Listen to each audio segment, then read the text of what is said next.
Okay, all of the bolt holes have been drilled and the bolts have been mounted. I noticed in my last video that I didn't actually have in focus in the camera several items, so I was going to show those again. This 5/32 drill bit that we used to drill the holes, and it turned out really well.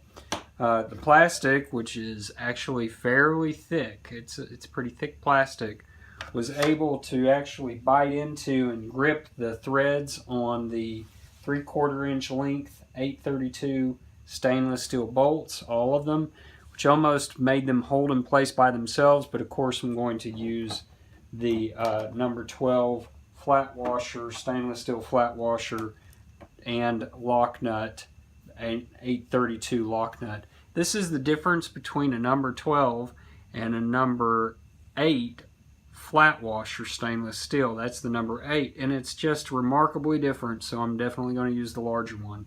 I debated about using a some sort of ring on the inside or something to tie off to in order to have a way to fish things out in case I wanted to tie a string on them and send them in there and they get lost or difficult to reach.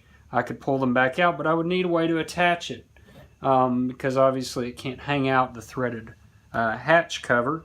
And so I debated between a D hanger, galvanized, and I would use a wrap around that of just duct tape to prevent dissimilar metal interactions, because this is a galvanized versus stainless steel.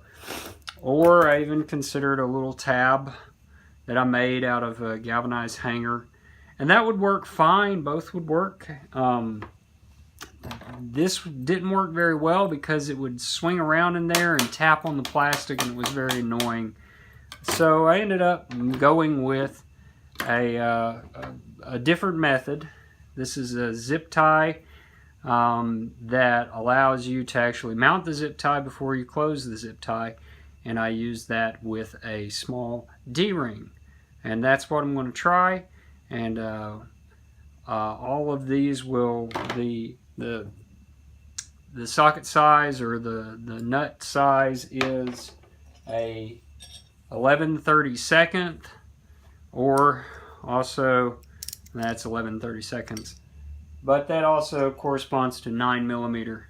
And I'm going to tighten all these up and mount the inside hangers so that I can clip stuff on and off. That allows me to tie off to things internally in the boat and fish them out if I need to. And I'll catch up with you next time.